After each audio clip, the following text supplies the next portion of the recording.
Hello, all you freedom-loving people. President Trump federalized the D.C. police and brought in the National Guard. And what was the real reason behind the peace deal between Armenia and Azerbaijan? And we'll finish our story of the Queen of Fraud. Okay, let's get into it.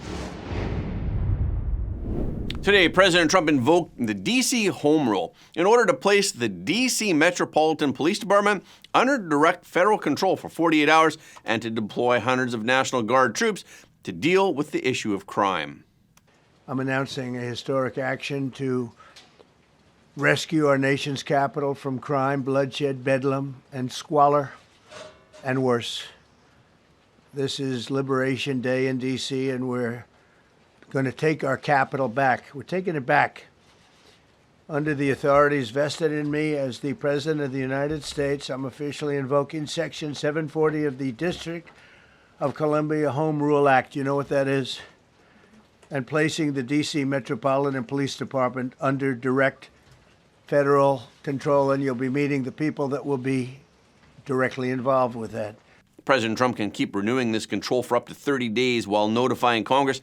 After 30 days, he must get approval from Congress. For now, President Trump said that Attorney General Pam Bondi is taking command of the Metropolitan Police Department.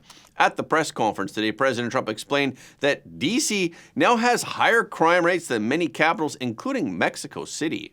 The murder rate in Washington today is higher than that of Bogota, Colombia, Mexico City, some of the places that you hear about as being the worst places on earth, much higher. This is much higher. The number of car thefts has doubled over the past 5 years, and the number of carjackings has more than tripled. Murders in 2023 reached the highest rate probably ever. They say 25 years, but they don't know what that means because it just goes back 25 years. Can't be worse. So President Trump signed an executive order to declare a crime emergency in the District of Columbia. He also signed a presidential memorandum to mobilize Washington's National Guard. The National Guard troops cannot arrest people, but they can detain people until law enforcement arrives. Yesterday, President Trump wrote on True Social that the mayor of D.C., Muriel Bowser, is a good person who has tried, but she has been given many chances and the crime numbers get worse and the city only gets dirtier and less attractive. But on the same day, Bowser responded saying, "We are not experiencing a crime spike." According to preliminary statistics from the D.C. Metropolitan Police Department, the overall crime in the district decreased by 7% year over year in the first 8 months of 2025. But today, FBI Director Kash Patel at the same news conference talked about crime rates and how the FBI will fix it in D.C. Mr. President, the following is what happens when you let good cops be cops. And I just want to highlight that before I get into Northern Virginia. This year alone, under President Trump's administration, we've had over 4,000 child victims identified and found. That's a 33% increase from the same time period last year. 33% increase. We've had a seizure of 1,500 kilograms of fentanyl up to this date. That is a 25% increase since the same time period last year. And just to put it in perspective, 1,500 kilograms of fentanyl is enough to kill 115 million Americans. 115 million Americans. Cops are getting after it. The FBI has arrested 19,000 people this year alone. Thanks to President Trump's administrations, that's double than where we were this time last year. And we have also arrested 1,600 people who have committed violent acts against children. 270 of them are human traffickers of children. Mr. President, this is what happens when you have great leadership at the Attorney General with Pam Bondi, your administration's priority of protecting the homeland and protecting American citizens and protecting our children, and the murder rates are plummeting. We are now able to report that the murder rate is on track to be the lowest in U.S. history, in modern recorded U.S. history, thanks to this team behind me and President Trump's priorities. And how do we do it? And what are we going to bring to D.C.? What we did in Northern Virginia, thanks to Terry Cole and Governor Youngkin and the team, we stood up a task force out in my Northern Virginia field office, and we said, let's let good cops be cops, let's get them the intelligence and what they need, and let's get the red tape out of their way, and let's get DOJ partnered up with us to bring great prosecutions, and that's exactly what we did. In 1 month, we arrested 545 violent felons. 545 in the state of Virginia, thanks to Governor Youngkin's partnership. And that simplicity in law enforcement is what's coming to Washington, D.C. President Trump also said that he's looking to get federal authorities involved in other cities, such as Chicago. And we're going to have the same thing here. But then I'm going to look at New York in a little while. Let's do this. Let's do this together. Let's see. It's going to go pretty quickly. And if we need to, we're going to do the same thing in Chicago, which is a disaster. And during the same press conference, President Trump also mentioned that he would use his upcoming meeting with Russian President Vladimir Putin to learn his parameters for ending the war in Ukraine and determine whether there is a realistic path to peace. I'm going in to speak to Vladimir Putin, and I'm going to be telling him, you got to end this war, you got to end it. And he wasn't going to mess with me. This war would have never happened. You know, we had a discussion about it one time, and we never had that discussion again. Would have never happened. President Trump and President Putin are scheduled to meet face-to-face on August 15th in Alaska. President Trump also said that he would brief Ukrainian President Zelensky and European leaders after his meeting and possibly arrange direct talks between Russia and Ukraine. President Trump also criticized Zelensky for saying that he needs constitutional approval for a land swap. He said, "There are those that believe that Putin wanted all of Ukraine. I happen to be one of them." President Trump explained that land swaps could be part of a peace deal, which would acknowledge Russia's occupation of valuable Ukrainian territory, especially coastal areas. On Friday, President Trump hosted Armenian Prime Minister Nikol Pashinyan and Azerbaijani President Ilham Aliyev at the White House. During the meeting, the leaders of the two countries signed a U.S.-backed joint declaration that brought an end to decades of conflicts between the two nations. It's a long time, 35 years. They fought, and now they're friends, and they're going to be friends for a long time. But it's a big, beautiful honor to welcome everyone to the White House for this very historic peace summit between Armenia and Azerbaijan. It's really a great thrill for me. I love seeing good people get together, and that's what you have. You have two great leaders. I want to congratulate these two visionary people, Prime Minister Pashinyan and President Aliyev, for coming to Washington to sign this momentous joint declaration. It's a tremendously important document, and it's been a long time in coming. They were explaining before that so many times they thought they could get there. It never happened, just never happened. For more than 35 years, Armenia and Azerbaijan have fought a bitter conflict that resulted in tremendous suffering for both nations. They suffered gravely for so many years. The country of Armenia and Azerbaijan are committing to stop all fighting forever, open up commerce, travel, and diplomatic relations, and respect each other's sovereignty and territorial integrity, so importantly. And I just spent a lot of time with these two men. I think they're going to have a great relationship. You want to know the truth? They didn't see each other that much, but they probably will. I think they're going to have. I think you two are going to have a great relationship. The deal that was brokered by President Trump includes the creation of a highly profitable strategic trade corridor. The multimodal transit corridor will pass through both countries, and it will be developed by American companies. It's called the Trump Route for International Peace and Prosperity, or the TRIP. So why is the TRIP so important that age-old adversaries set the conflict aside forever in order to make it happen? The route will include rail lines, communication lines, and oil and gas pipelines. The route will establish a pathway from the 5 Central Asian countries known as the Stands through Armenia and Azerbaijan to Turkey and beyond to the world. So this will bring back the old Silk Road. As a result, it will bypass Russia, Iran, and China, the countries that have colluded to block Central Asia's trade access toward the West. The trip will allow goods to move through the Caucasus region in Central Asia without transiting through Russia, Iran, or China. A senior White House official said that the losers here are China, Russia, and Iran. The winners here are the West. Anna Marie Evans, who is a geopolitical analyst, described the trip plan as an unexpected and welcome reversal of China's trade and diplomacy strategy of transport logistics dominance via the Belt and Road Initiative.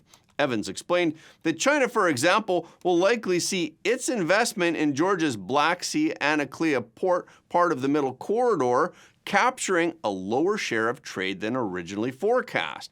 Evans said that even though it will take time, once it becomes operational, the new route will also further decrease transport volumes along the sanctioned Northern Corridor and bring a U.S. presence to Iran's doorstep. But a top Iranian minister openly threatened repercussions against it, saying this corridor will not become a passage owned by Trump, but rather a graveyard for Trump's mercenaries. Actually, the reaction by Iran highlights how the trip really undermines existing trade networks. The Northern Corridor runs through Russia and neighboring Belarus. Since Russia started the Ukraine war, the West has imposed numerous sanctions on it to discourage trade along the Northern Corridor. So when the trip starts fully functioning, it will run just north of the Iranian border, and it could also pose a threat to the north-south trade route between Russia and Iran. Economists say that President Trump's tariffs will reshape and improve the global economic landscape in time, but few would have guessed that Audi would feel such a negative impact from the tariffs so quickly. But is this due only to the tariffs specifically? Audi's after-tax profit plummeted 37.5% in the first half of 2025, with after-tax profit of only 1.346 billion euros. This decline not only far exceeded market expectations, but it also set a record for Audi's first half performance, which is significantly worse than the same period last year and for the 3 previous years. This sharp drop in profits is not due to a decline in Audi's sales, but rather it seems to be an act of bad luck. According to the data, Audi's sales grew in the first half of 2025. Its total operating revenue was 32.57 billion euros, which was up 5.3% year on year. So the problem lies in the profits. Sales grew, but operating profit fell to 1.087 billion euros, which is a sharp drop of 45.2% year on year. In contrast, Audi achieved a profit of 4.4 billion euros in the first half of 2022. Audi's chief financial officer, Jürgen Rittersberger, pointed the finger at the external policy environment for the sharp drop in profits, stating that the main reason for the decline in profits are U.S. tariffs and increased corporate transformation costs. He revealed that the tariffs imposed by the U.S. alone have caused the company to lose approximately 600 million euros. This 600 million all comes from profit. And it's not just Audi. Its parent company, Volkswagen Group, is in an even worse situation. Due to tariffs, it lost 1.3 billion euros in the first half of the year.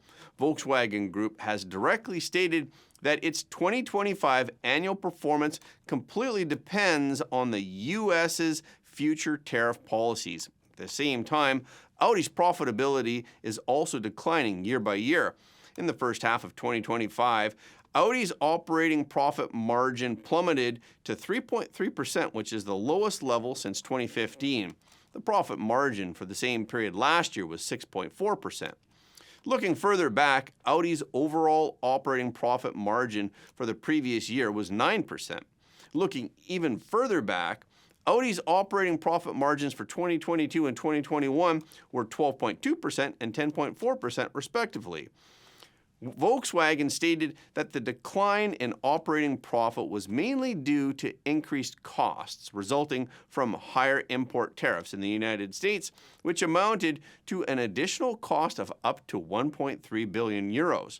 This is because Audi does not have its own local factory in the United States, and it cannot pass on the additional cost resulting from the tariffs to the U.S. users, so it can only absorb these costs itself. There are even reports that Porsche and some Audi models may withdraw from the North American market, which will make room for more American-made auto. Volkswagen's position is also clear.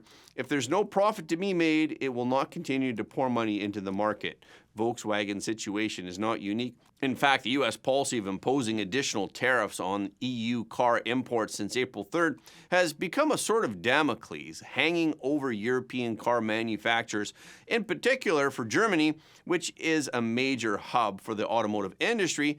Data from the German Federal Statistics Office shows that from April to May this year, German automobile exports to the U.S. plummeted by 23.5% year on year. Furthermore, tariffs have severely affected the cash flow of German automakers. According to the Financial Times, the cash flow of Germany's three major automakers is expected to decrease by 10 billion euros this year, due to factors such as U.S. tariff policies. Among them, Mercedes-Benz Group's cash flow from automotive production may fall from 9.4 billion euros last year to 3 billion euros this year, leaving only one-third. And Volkswagen Group's cash flow may fall from 7.1 billion euros to 3.3 billion euros. And BMW Group's cash flow will fall from 4.8 billion euros to 4.4 billion euros, which is a decrease of only 1/10. Let's continue with our story of Vietnam's richest woman and biggest swindler. Trong My Lan used such a primitive method to transfer money from the bank to her own home, so of course people noticed, and quite a few people noticed. Then why was she able to keep on with the fraud for so long? This was one of the uses for all the cash that she kept in her basement. She needed to build connections and bribe officials in various departments to keep things running smoothly. For example, she bribed the director of the Vietnamese National Prosecutor's Office with $5.2 million, all in cash, delivered in bags to the director's home. This was the largest single bribe in Vietnamese history. The director was eventually sentenced to life imprisonment. Le Tan Hai, the former party secretary of Ho Chi Minh City and a member of the Vietnamese Politburo, served as her powerful protector. This allowed officials to accept Trong My Lan's bribes without hesitation. In addition to bribing officials as a public figure, Trong My Lan also spent considerable money on public image management. She engaged in numerous charitable endeavors, presenting herself as a philanthropist who gave back to society because of her professional success. She provided long-term funding to the Vietnamese Chinese Education Group. During the pandemic, she donated 2 trillion Vietnamese dong, equivalent to $80 million. She also donated large sums to fund the construction of hospitals. These actions reduced public suspicion of her. But in 2020, Trong My Lan's protector, Le Tan Hai, ran into trouble. He was disciplined for corruption. This was one of the butterfly effects of the Trump administration's policies. We have said that in developing countries such as Vietnam, bribing officials is a fairly common practice. Locals consider this normal, but foreign investors see it as a huge drawback. Corruption results in a lack of transparency in various processes, which makes foreign investors very worried and fearful. In 2018, the Trump administration launched the first round of trade wars against the Chinese Communist Party. Mainly, multinational companies began to adopt a China plus one strategy to hedge against geopolitical risks by finding another country outside of China as an alternative for their supply chains. This was, of course, an excellent opportunity for Vietnam's economic development. Due to Vietnam's geographical proximity to China, the relocation costs are low. Furthermore, like China, Vietnam also has cheap labor, making it one of the best choices for China plus one. Apple, Samsung, and Foxconn were all considering moving parts of their production lines to Vietnam, and Japanese and South Korean banks were also considering investing in Vietnamese banks. To seize this opportunity, the Vietnamese government decided to improve the investment environment.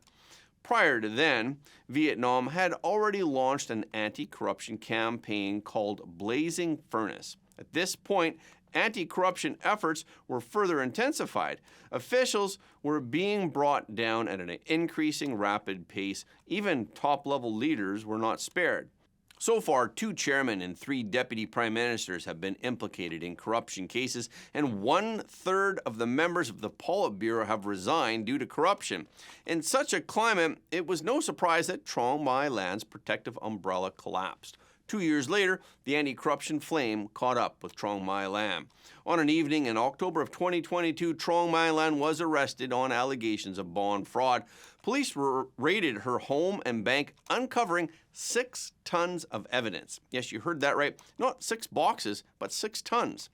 A total of 104 boxes included fake loan documents, fake collateral, and various bribery transactions. Her arrest immediately triggered market panic. Vietnam's stock market plummeted. Needless to say, Saigon Bank was certainly subject to a bank run. The State Bank of Vietnam had to inject a special loan of $24 billion to help Saigon Bank maintain normal operations. This amounted to 1/3 of Vietnam's foreign exchange reserves at the time. The collapse of Trong My Lan's financial empire was not only due to the anti-corruption campaign known as Blazing Furnace, but it also had another significant driving force, the Federal Reserve. In 2022, the Fed raised interest rates. Its biggest impact was on emerging markets such as Vietnam. Foreign capital withdrew on a large scale. This led to a 25% decline in housing prices in Ho Chi Minh City that year. If land prices in Ho Chi Minh City had continued to rise, then Trong My Lan's core business would have remained stable. She would have had ample time and funds to operate within it. However, housing prices fell. So her core business faltered and her rhythm was disrupted. Her operations became distorted and it was easy to expose her frauds. Coupled with the Vietnamese government's anti-corruption crackdown, her empire collapsed dramatically. After a year and a half of investigation, in April of 2024, a Vietnamese court began hearing one of the greatest bank fraud cases the world has ever seen. In addition to Trong My Lan, there were 85 other defendants, including more than 60 officials from the Vietnamese Central Bank. All of the defendants were found guilty. 4 received life in prison. The rest were given prison terms ranging from 20 years to 3 years suspended. Her husband was sentenced to 9 years and her niece was sentenced to 17 years, and she was sentenced to death. But even though she was sentenced to death, her death would not resolve the economic losses that she had caused Vietnam. Therefore, the court gave her a chance to live. The verdict stated that if, after the verdict, the defendant continued to cooperate actively, she could still avoid execution if she returned $9 billion, which was 3/4 of the $12 billion that she had embezzled. So Trong My Lan began desperately selling off her assets. Her total assets far exceeded the fines required by the court, but most of her assets were real estate. So she needed time to convert them into cash. However, the problem was that everyone knew that she was selling her assets to save her life. So no matter how good her negotiation skills were, it was unlikely that she could secure any favorable deals. Buyers naturally sought to drive the prices as low as possible.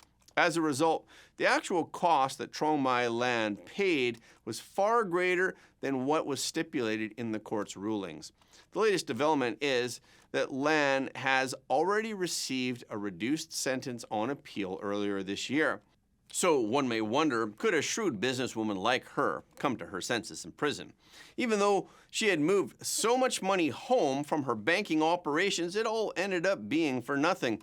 Think about it, she had to bribe at least 80 officials. In addition to the financial costs, she had to spend significant time and energy on socializing and networking to pull off her crimes, and where there are people, there are conflicts. Just think of what a tangled web she must have woven. This group of nearly 100 people would certainly have had countless conflicts that she would have had to face. Even though she didn't get caught and she didn't go to prison for years, she must not have had true freedom. And that's a wrap for this episode. Thank you so much for your support of Front Page. Please remember to leave a comment below the video. This is really helping us to be seen all around the world. The more people who watch Front Page, the more freedom-loving people the world will have. And please hit the like button and hit the notification bell after subscribing. And please share this video with your friends and family, because everybody deserves to know the truth.